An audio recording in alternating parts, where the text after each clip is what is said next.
And at the end of the day, the reason why we let others control us is because we're actually trying to seek validation from them. It's like, if I do X for them, then they're going to like me more. But it's like, do you even like you? Or do you just like the version of yourself? If you are letting someone else's expectations, opinions, or even their negativity dictate your emotions and actions, guess what? They're controlling you. But today we are flipping the script, because coming from a girl who was so damn controlled her entire life, I turned 21 and I was so done with that narrative. So here's what you can finally do to stop being held on by a fucking leash by other people and be the captain of your own ship. The first thing is, you don't know when you're being controlled until you actually recognize when other people are trying to control you. Because the first step in really taking your power back is knowing when you're even giving it away. And this can be as big as working overtime at your job because your boss said, hey, there's more work that needs to get done, even though you would much rather go home. Or as subtle as one of your friends guilt tripping you to go out with them, even though you would much rather stay in, go to bed, and attend that 8 a.m. gym class. And the key to identifying when you're actually being controlled by certain people is paying attention how you feel when you're actually around them. So if you're feeling like stressed, anxious, triggered, worried, drained, those are all red flags, and that's what you need to pay attention to, because odds are you are about to get controlled and people are going to start to take advantage of you. So after you recognize how and when you're actually being controlled by other people, the second piece of this is knowing what your boundaries are and following through with them. People will say set boundaries, but 99% of the time we don't even know what our boundaries are. So for example, if you have a really strict schedule and you do like deep work from like 6 p.m. to 7 p.m., don't think it's okay for one of your best friends to call you and have a 30-minute conversation with you at like 6:15.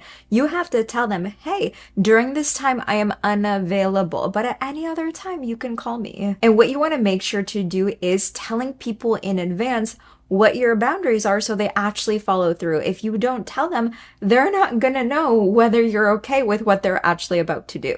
And this will also give them the opportunity to follow through or not, and that will show their true colors if you share with them, hey, these are my boundaries, don't cross them. And if they don't follow through, just remind them, because people forget a lot of the time. But don't forget this, if people know your boundaries and they keep crossing it more than once, maybe like they cross it 2 or 3 times after you already reminded them, a red flag, run away. Don't even be in their presence, because they don't actually respect you and your own value and power. Another way for you to really take your power back and stop being controlled by other people is being nice but very direct when you're communicating with them. Being assertive with your communication is honestly the best thing that you can do to get your point across to somebody else. And honestly, it's really, really, really easy to succumb to our like friends, family members, people that are really close to us, because we love them. We like to take care of them. So it's like if they ask us to do something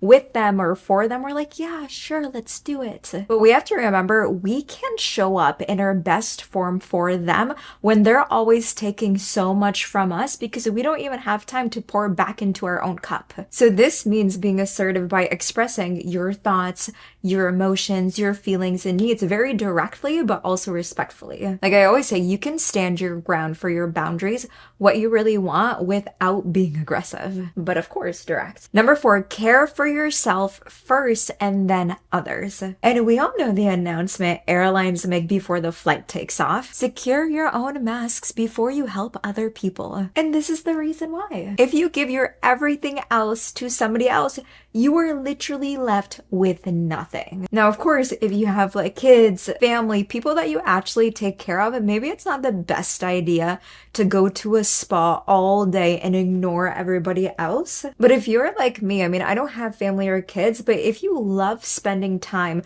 by yourself every single morning, take the time to do it. For an example, my boyfriend Andy knows I have a very extensive morning routine. For like 2 hours, do not talk to me. I will meditate, I will journal, I'll go work out, I'll just be with myself, because that makes me feel the best. I honestly cannot function without my morning routine. And Andy knows that. He knows not to start a conversation with me, not to bother me, and when I'm done, I will go up to him and be like, good morning, I am done. I am ready for the day. And that's what works for us. Like, just because it's your intimate partner, your friend, your sibling, your family, don't think it's okay for them to disrespect your boundaries and your routine. And the last part of this, which is by far one of the most important things, is build your confidence. When you have confidence in yourself and who you are, it is so much harder for other people to control you and so much easier to actually get what you want. And a lot of the self-confidence that I built over the years of working on myself and my personal development came from doing affirmations, meditation,